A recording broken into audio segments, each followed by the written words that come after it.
nationale. Ma spécialité, mon domaine de recherche est la comptabilité et l'audit. Je suis doctorant, je prépare ma thèse dans les domaines de comptabilité et audit. Nous sommes là présents dans le cadre de cours de comptabilité financière. Aujourd'hui, on va parler de la partie introductive. Donc, on va juste introduire, je crois qu'il y aura plusieurs vidéos où on pourra intervenir. Mais aujourd'hui, on va beaucoup plus juste introduire la comptabilité. Bien, le premier point qu'on va parler dans le cadre de cette partie, on va tenter de définir les cours de comptabilité financière. Je sais qu'il y a plusieurs définitions qui ont été données par plusieurs auteurs, mais nous avons adopté une définition qui ramasse presque tout ce qui se fait dans le cadre du cours de comptabilité financière.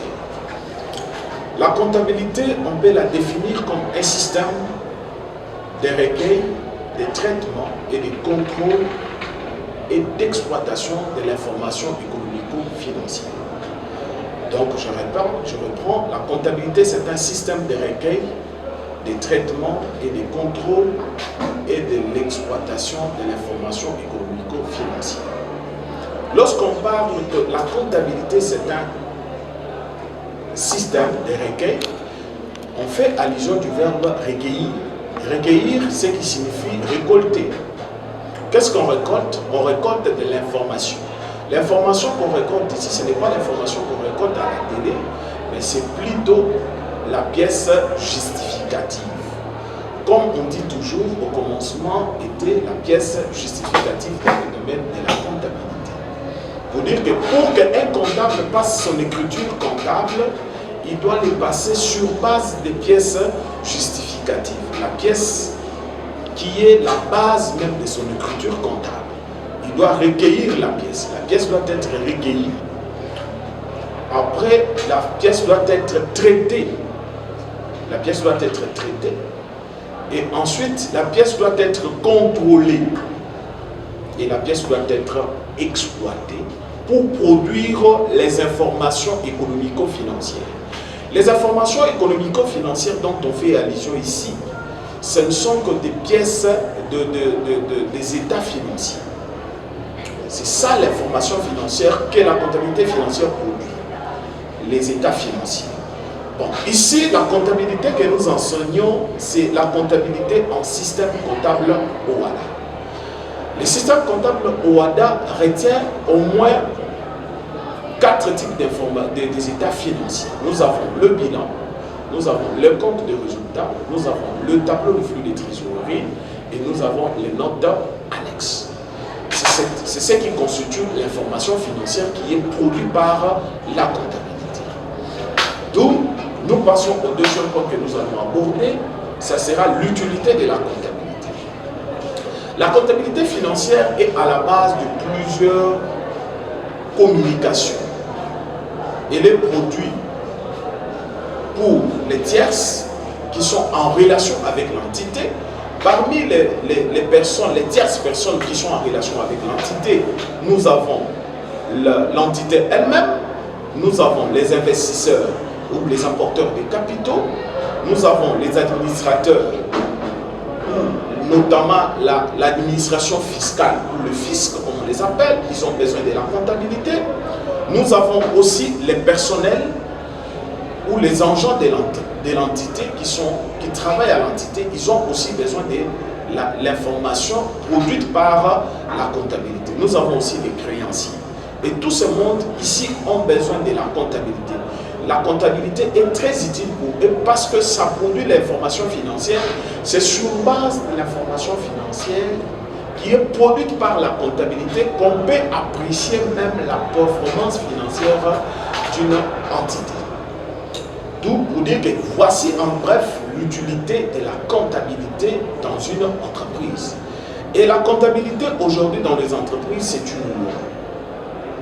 Donc la comptabilité, c'est une loi. Donc toute entité doit produire au moins des informations financières. Voire même aujourd'hui, même les aspects, les églises sont obligées de tenir une comptabilité. En fait, nous passons au troisième point que nous allons aborder. Ces après-midi, nous allons parler de la normalisation comptable. Lorsqu'on parle de la normalisation comptable, on peut tenter de définir le concept normalisation comptable. Selon l'étymologie du mot normalisation, ce mot vient du grec qui signifie norma. Norma signifie règle. Norma signifie règle ou l'ensemble des règles résultant d'un accord entre le producteur et les usagers, visant à spécifier ou à unifier ou à simplifier en vue d'un meilleur rendement dans tous les domaines d'activité. C'est ce qui signifie norme. La normalisation peut être appréhendée. La normalisation comptable, bien sûr, peut être appréhendée au niveau de l'entreprise. Donc, au niveau de l'entreprise, lorsqu'on parle de la normalisation comptable, on voit le manuel de procédure. Le manuel de procédure, c'est un document qui traduit l'effort de la normalisation comptable à ce niveau. C'est un document ou une documentation qui décrit la procédure et l'organisation comptable établie en vue de permettre la compréhension et le contrôle du système comptable mis en place dans une entreprise. Donc c'est dans ces documents où on trouve même les tâches du comptable dans une entreprise. Donc ce document est très important dans toutes les entités et toutes les entités doivent avoir un document qu'on appelle manuel de procédures. Là, c'est la normalisation comptable qui est appréhendée au niveau de l'entreprise. Donc, lorsqu'on parle de la normalisation, on peut aussi appréhender la normalisation au niveau national. Au niveau national, on voit au niveau d'un pays. La normalisation comptable au niveau national, nous prenons l'exemple du plan comptable minimum normalisé en Belgique. Là, la normalisation comptable est appréhendée au niveau national ou au niveau des pays.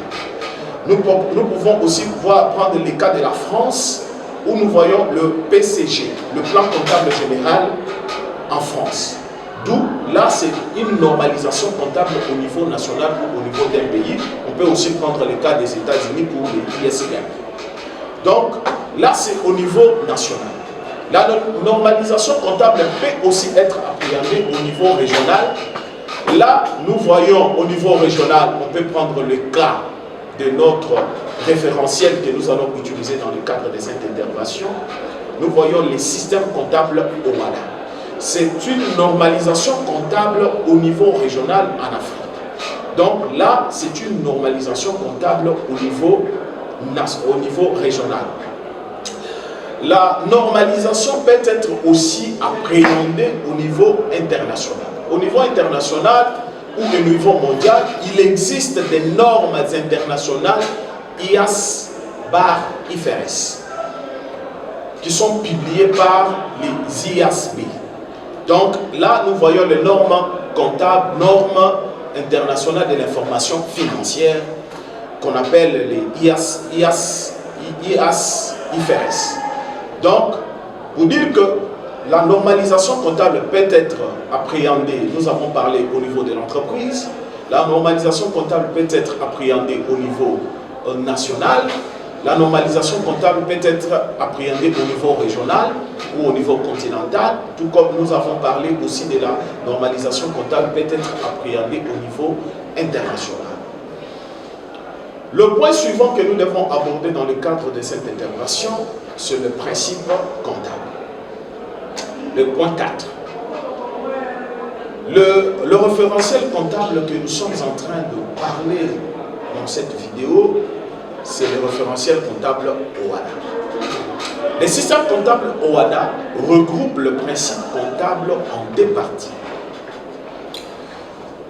En deux parties. La première partie, c'est ce qu'on appelle le postulat. Le postulat permet de définir le champ du modèle comptable. Ce sont des principes comptables acceptés sans démonstration, mais cohérent avec les objectifs fixés. Donc, le postulat ne peuvent pas changer quel que soit l'environnement. Donc, dans le système comptable OHADA regroupe au moins 5 postulats. 5 postulats, dans le système comptable regroupe au moins 5 postulats. Nous avons premièrement les postulats de l'entité, qui stipule que l'entité peut être considérée comme une personne morale.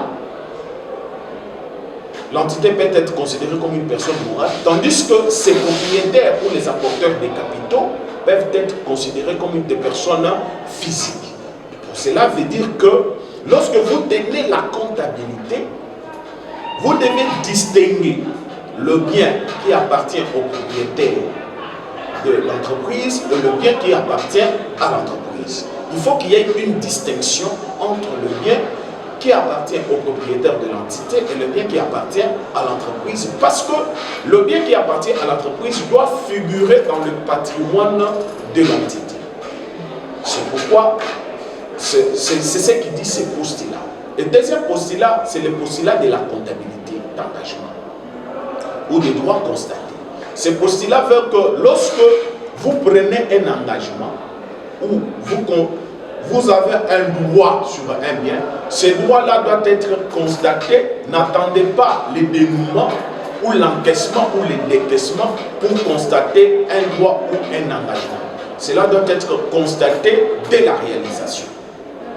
Le troisième postulat, c'est le postulat de spécialisation des exercices qu'on appelle en anglais get-off. Ce principe fait que lorsque vous tenez la comptabilité, vous devez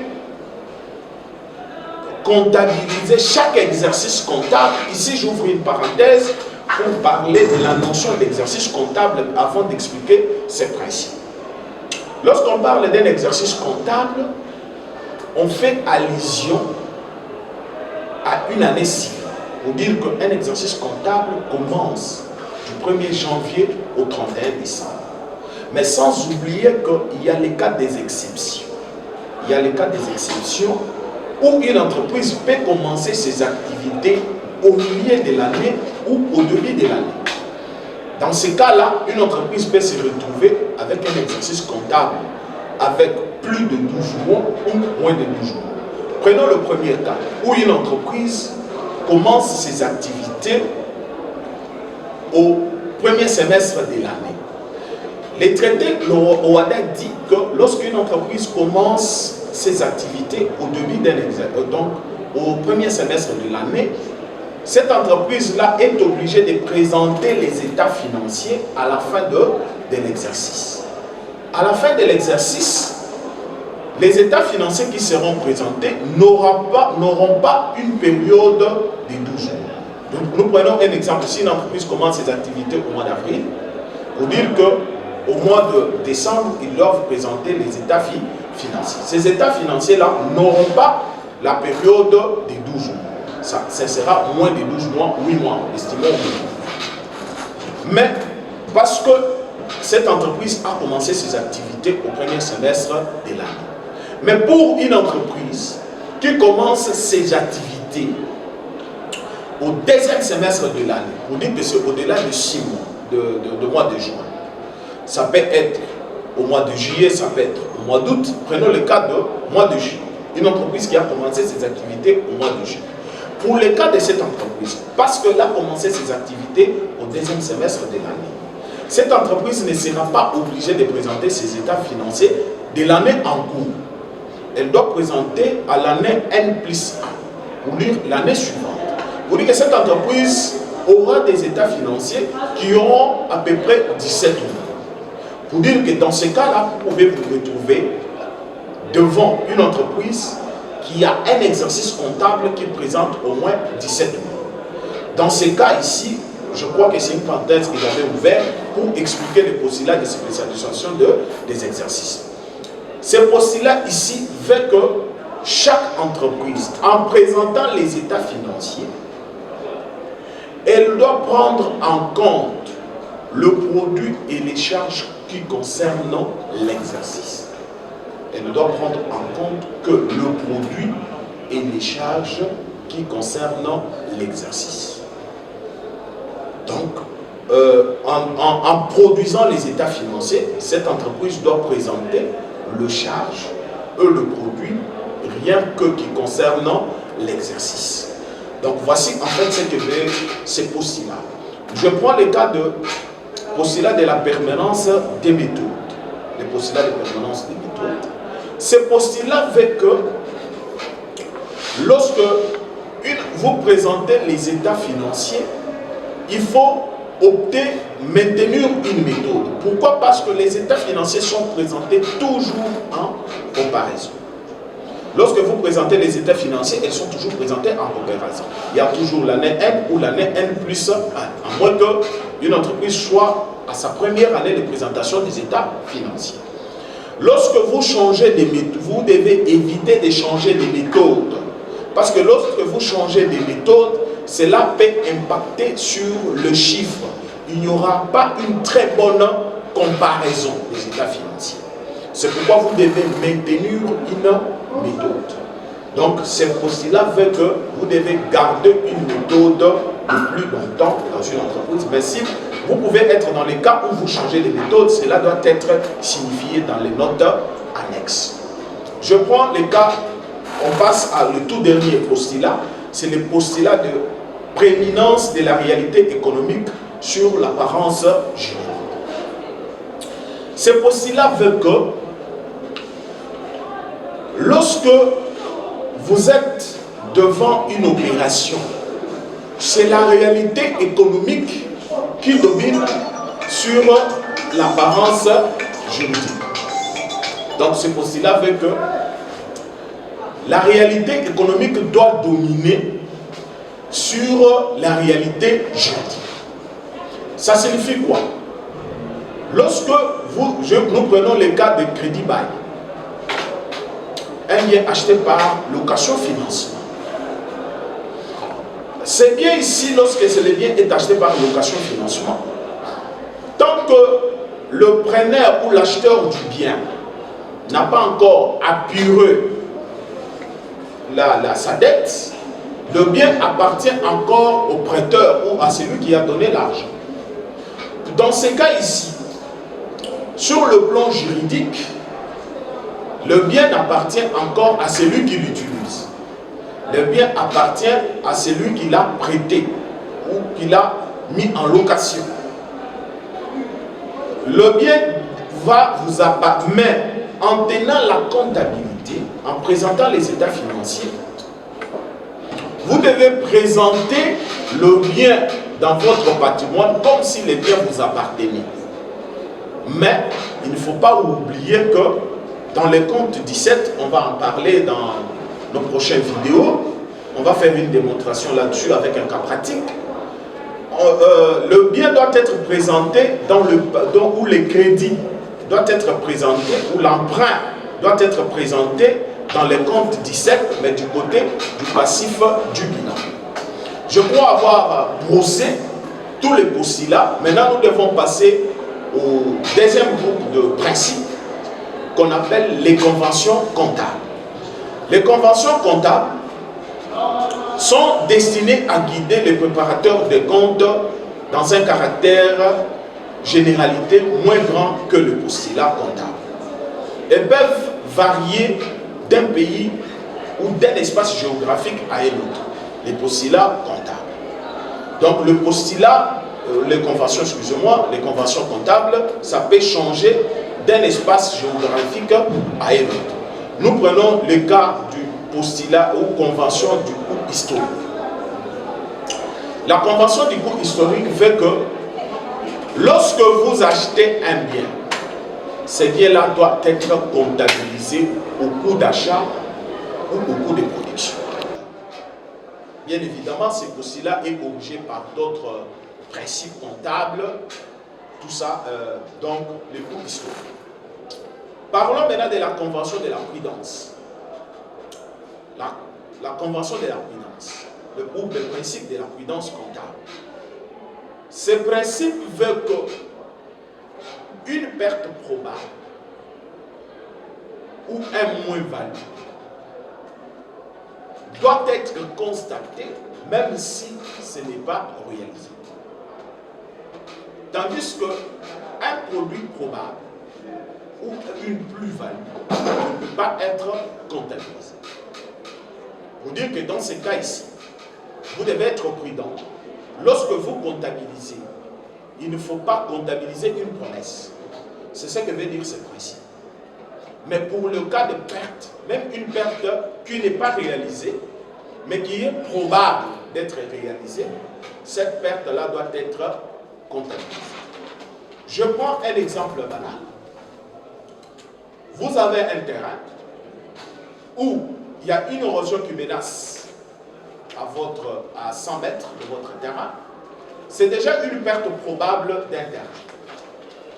Vous dites que ce principe fait que si vous êtes dans le cas, vous devez réévaluer votre terrain, voir la partie ou la valeur que vous devez perdre du terrain et comptabiliser cette perte-là.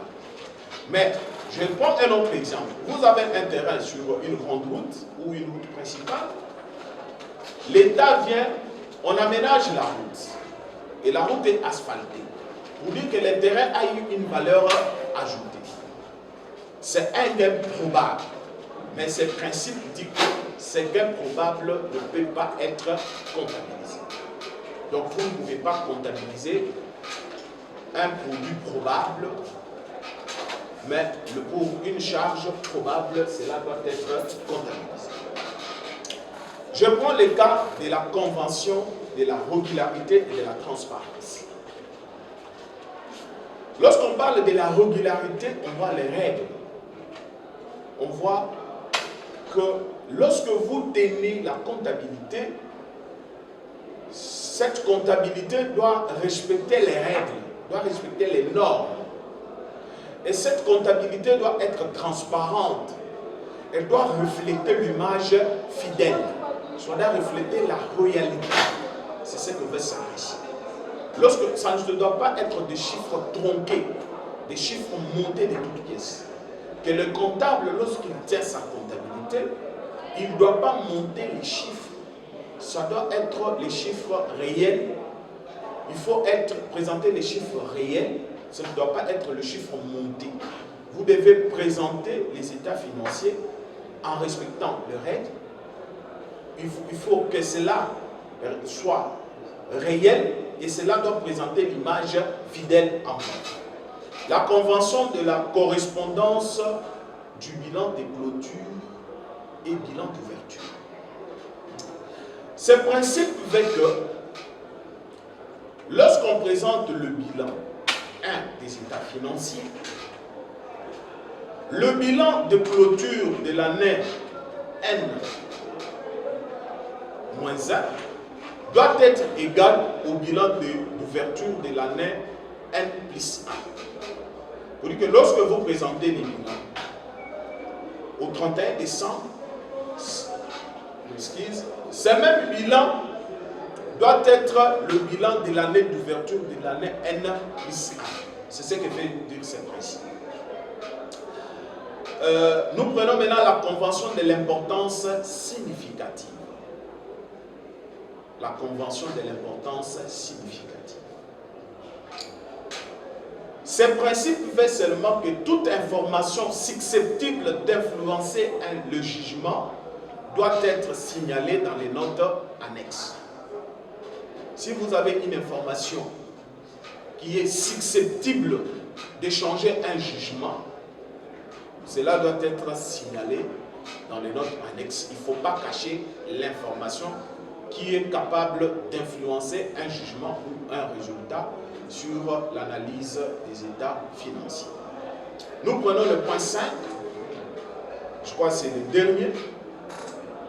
On va parler des caractéristiques qualitatives d'une information financière, parce qu'on parle de la comptabilité financière.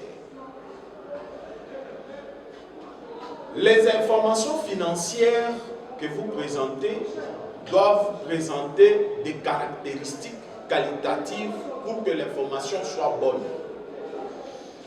Pour que cela reflète, doivent avoir une garantie sur la transparence, sur la réalité de l'entreprise.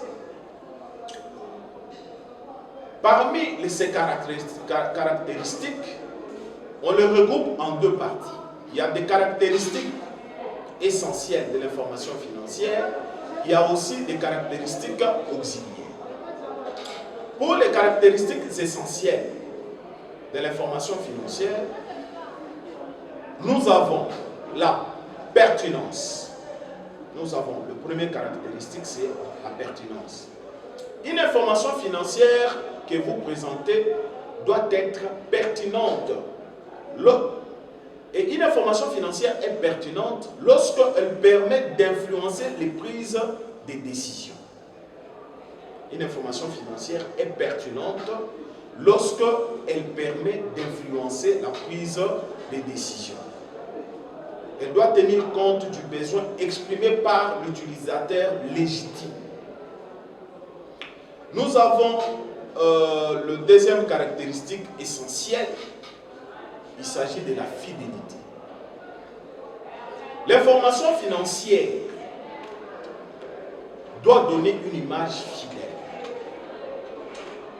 Donc, donner une image fidèle, cela signifie que l'information financière doit être transparente. L'information financière doit refléter la réalité. Ça ne doit pas être une information tronquée ou montée de toutes pièces. Nous avons les deuxième caractéristique. Nous avons caractéristiques auxiliaires. Dans les caractéristiques auxiliaires, nous avons la comparabilité. La comparabilité, c'est la qualité de l'information financière qui permet aux utilisateurs de relever les similitudes et les différences entre les éléments. On dit qu'une information financière doit être comparable. Ça doit être, on peut les comparer facilement. On peut comparer facilement l'information financière. Deuxième caractéristique auxiliaire, nous avons la vérifiabilité. La vérifiabilité, c'est la qualité de l'information financière qui donne aux utilisateurs l'assurance que l'information reflète. L'information reflète. La vérifiabilité suppose que les divers observateurs bien informés et indépendants pourraient aboutir à un consensus sur la fidélité de l'information. On peut s'assurer que l'information est fiable. Nous avons une autre caractéristique, nous avons la rapidité. La rapidité répond au besoin de rendre l'information financière accessible aux décisions avant qu'elle ne perde sa capacité d'influencer les décisions. Vous dites que l'information financière doit être rapide, il faut le produire rapidement et à temps. L'information financière doit être produite à temps. Donc, nous avons une autre caractéristique, la compréhension, compréhensibilité. Une information financière doit être compréhensible. Une information financière doit avoir la qualité de la compréhension, qui permet d'en comprendre la signification. Donc l'information financière doit être compréhensible facilement pour tous les lecteurs. Donc on dit que la simplicité et la rigueur logique peuvent être améliorées dans la compréhension de l'information financière. Voici en fait le point qu'on devait aborder. Je crois qu'il y a d'autres caractéristiques qu'on peut aborder dans le cadre des cours de l'information financière. Je pense que pour la séance d'aujourd'hui, on peut s'arrêter à ce niveau ici. Prochainement, je crois qu'on pourra encore entrer dans le plus détail. Je vous remercie.